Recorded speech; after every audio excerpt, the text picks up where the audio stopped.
Ok, vamos mergulhar fundo na história de hoje. A gente vai lá para o começo de uma narrativa. Bem forte, né? A dos israelitas no Egito. Tá lá no primeiro capítulo de Êxodo. Isso mesmo. Como é que um grupo familiar pequeno, sabe, vira um povo imenso e de repente se torna alvo de uma opressão terrível? Êxodo 1, versículos 1 a 22. É um texto curto, mas, nossa, fundamental para tudo que vem depois. É a nossa fonte aqui. E o nosso objetivo é justamente entender essa virada. Como que os filhos de Israel que chegaram lá, talvez até foram bem recebidos no início, né? Sim, por causa de José. Exato. Como é que eles passaram a ser vistos como uma ameaça? E aí, subjugados. Vamos investigar o porquê e como essa opressão começou segundo o texto. O ponto de partida é esse contraste, né? Chega a família de Jacó, um grupo pequeno, aí passam gerações e surge um faraó que olha para esse povo, agora muito maior, e sente medo. Muito medo. Então vamos lá, a chegada. O texto lista os nomes, né? Ruben, Simeão, Levi, Judá, os filhos de Israel que foram para o Egito com Jacó. Isso. E fala o número, 70 almas. 70 pessoas da família direta. Claro, lembrando que o José já estava lá, era esse o começo. E aí o tempo passa, né? O versículo 6 é chave. Faleceu José e todos os seus irmãos e toda aquela geração. Isso é mais que um registro de morte, sabe? Sim, o que isso significa? Significa que aquela conexão viva com o passado, com a história do José salvando o Egito, essa conexão se perdeu. A memória enfraquece. Ah, entendi. E sem essa memória, sem essa conexão pessoal, a forma como os egípcios viam os israelitas, ficou mais fácil de mudar. E mudou mesmo. Principalmente por causa do crescimento deles, né? O versículo 7 é muito forte. Diz que eles frutificaram, aumentaram muito, multiplicaram-se, foram fortalecidos grandemente, de maneira que a terra se encheu deles. Essa imagem de encher a terra É poderosa. O que será que isso queria dizer na prática? Olha, o que é fascinante aqui é justamente isso. Essa multiplicação vira o gatilho para tudo. Um grupo que cresce desse jeito, o texto usa várias palavras, né? Frutificar, aumentar, multiplicar. Fortalecer. Fortalecer. Eles deixam de ser só uma minoria pequena, passam a ter uma presença muito maior. Visível. E isso incomoda. Exatamente. Para a sociedade dominante, isso pode gerar desconforto. Aquela sensação de que as coisas estão mudando, sabe?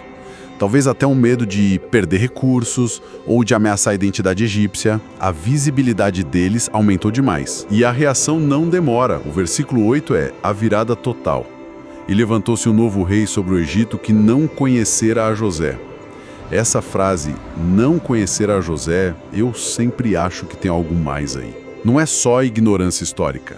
Ah, com certeza. É muito provável que seja uma escolha política mesmo. Tipo, vamos esquecer o passado. Exato.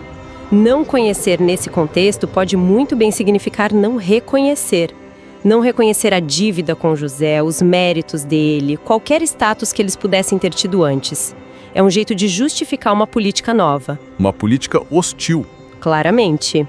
E a motivação fica explícita logo depois. O faraó fala para o povo dele, está no versículo 9. Eis que o povo dos filhos de Israel é muito e mais poderoso do que nós. Muito e mais poderoso? Caramba! Essa é a visão dele, medo puro. Sim, o texto deixa claro. É o medo que move o faraó. Medo do número, do poder que ele percebe. E tem mais. O quê? O versículo 10 detalha um medo específico. E se vier uma guerra? E se eles se juntarem aos nossos inimigos e lutarem contra nós? É o medo clássico da quinta coluna, sabe? Da traição interna. Ah, sim. Faz sentido. E também o medo deles irem embora, né? Perder a mão de obra. Também. Tinha essa preocupação econômica, com certeza. E aí, diante desse medo todo, vem a tal estratégia. No mesmo versículo 10, o faraó propõe: Eia, usemos de sabedoria para que não se multipliquem. Essa sabedoria soa até cínico, né? Totalmente. É um eufemismo claro. Não é a sabedoria no sentido de justiça, né? É astúcia. É um planejamento frio, calculista para controlar e enfraquecer o povo. É inteligência usada para oprimir. E a primeira ação concreta dessa sabedoria está no versículo 11. Botam maiorais de tributos, capatazes, para explorar eles com cargas. Trabalho forçado. Isso. O texto até cita as cidades que eles construíram, Pitom e Ramessés, cidades armazéns, né? Centros importantes para o Egito, construídos com o sofrimento dos israelitas. Mas aí acontece uma coisa inesperada. Uma ironia que o texto faz questão de mostrar no versículo 12. Mas quanto mais os afligiam, tanto mais se multiplicavam e tanto mais cresciam. Que coisa, né? O tiro saiu pela culatra. Exatamente. A política de repressão pelo trabalho pesado não só falhou em diminuir o crescimento, como parece que fez o contrário. Isso, claro, deixou os egípcios ainda mais frustrados. O texto diz que eles se enfadavam por causa dos filhos de Israel. Esse enfado, uma mistura de raiva e medo, talvez? E exasperação, com certeza. Uma raiva impotente diante da resiliência deles. E a descrição da dureza do trabalho é brutal. Versículo 14. Lhes fizeram amargar a vida com dura servidão em barro e em tijolos, e com todo o trabalho no campo. E reforça, tudo imposto com dureza. Fica claro que não era só trabalho. Era exploração para quebrar o espírito mesmo. A intenção era essa, exaustão total. Só que, demograficamente, não funcionou. E isso leva o faraó a piorar as coisas. Pois é, se a primeira estratégia falhou, a segunda é muito mais sinistra. O faraó decide ir direto na fonte da multiplicação. Ele chama as parteiras hebreias. E o texto faz algo incrível, dá um nome delas: Sifrá e Puá. Isso é muito significativo. Por que você acha? Dar o nome delas. Tira elas do anonimato, né? Ressalta a coragem que elas tiveram, o papel fundamental delas nessa história toda. Elas viram protagonistas ali. Faz sentido. E a ordem que elas recebem é secreta e terrível. Versículo 16. Ajudem no parto, mas se for filho, mata-o, mas se for filha, então viva. O infanticídio seletivo. Mirando nos meninos. Por quê? Provavelmente porque os meninos eram vistos como a futura ameaça, né? Futuros soldados, a força de trabalho mais pesada, o potencial de liderança política ou militar. Era uma forma de cortar o mal pela raiz na visão distorcida do faraó. Que coisa horrível. Mas aí vem o ponto alto de coragem, né? Versículo 17. As parteiras, porém, temeram a Deus e não fizeram como o rei do Egito lhes dissera. Antes conservavam os meninos com vida. O ponto central é esse: temeram a Deus. A lealdade a Deus foi maior que o medo do faraó. Exatamente. A lealdade a uma autoridade que elas consideravam superior superou o medo do poder humano, mesmo sendo o poder absoluto do faraó. Isso é uma lição muito forte sobre resistência, né? Com certeza. Como a consciência individual, baseada numa fé, numa lealdade maior, pode levar à desobediência civil contra ordens imorais do Estado. É um insight poderoso sobre os limites do poder e a força da convicção. E essa desobediência não fica escondida, claro. O faraó chama elas para cobrar. Versículo 18. Por que fizestes isto, deixando os meninos com vida? Imagina a pressão. Total. E a resposta delas no versículo 19 é genial.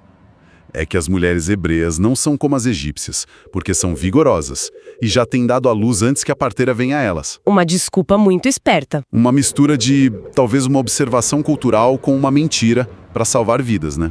Pode ser um pouco dos dois. Mas o fato é que funcionou ali para despistar o faraó naquele momento. E o mais importante, permitiu que os meninos continuassem vivos. E o texto diz que Deus abençoou elas por isso. Se aumentou e se fortaleceu muito, e que Deus deu casas a elas, ou seja, famílias, prosperidade, por terem agido com base nesse temor a Ele. A coragem da Sifrá e da Puá teve um impacto direto na sobrevivência do povo. Foi decisivo. Mas o faraó não desiste. A resiliência das parteiras, o crescimento que não para, isso leva ele ao limite. A opressão pelo trabalho não funcionou. A tentativa secreta de matar os bebês falhou. O desespero bateu. Exato. E aí ele apela para a terceira medida. Agora sem disfarce nenhum, pública e brutalmente direta. É o último versículo do capítulo, o 22.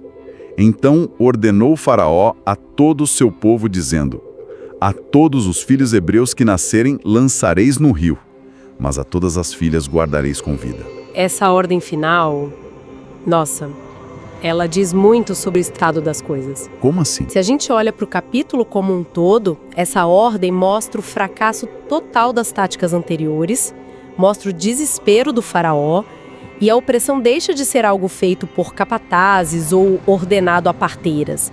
Vira uma política de Estado aberta. Envolvendo todo mundo. Exatamente. Todo o povo egípcio é convocado a participar de um genocídio. O Nilo, que para o Egito era símbolo de vida, de fertilidade, Vira arma de morte para os bebês israelitas. é a brutalidade escancarada, é o ponto mais baixo da opressão que a gente vê nesse capítulo. Não tem mais disfarce, não tem mais sabedoria, é matar. Uau! Então, para a gente amarrar tudo, começa com a chegada de um grupo pequeno, a família de Jacó. Eles crescem muito ao longo das gerações. Exponencialmente. Aí surge um faraó novo que não conhece José, ou seja, ignora o passado. E esse crescimento todo gera medo nele. Um medo profundo. E esse medo vira opressão. Primeiro, trabalho forçado, que ironicamente não impede o crescimento. Pelo contrário. Depois, a ordem secreta para as parteiras Sifra e Puá matarem os meninos. Mas elas desafiam o faraó por temerem a Deus. Um ato de coragem imenso. E finalmente, como nada disso funcionou, o decreto público, desesperado, jogar todos os meninos hebreus recém-nascidos no rio. Exato. E esse capítulo 1, ele é a fundação de tudo que vai acontecer no Êxodo. Ele já estabelece os grandes temas que vão permear o livro todo. Quais seriam os principais? Olha, a opressão sistemática vinda do Estado, o medo do outro como motor dessa opressão, a resistência, que às vezes é sutil como a das parteiras, mas é poderosa, a ideia de uma providência divina agindo ali, protegendo o povo mesmo na dificuldade. Sim. E, claro, o começo do grande conflito. O poder que o faraó acha que tem versus a soberania do Deus dos hebreus. Esse conflito vai definir tudo. O temor das parteiras a Deus já é o primeiro sinal disso. Muito bom. Isso deixa a gente pensando, né?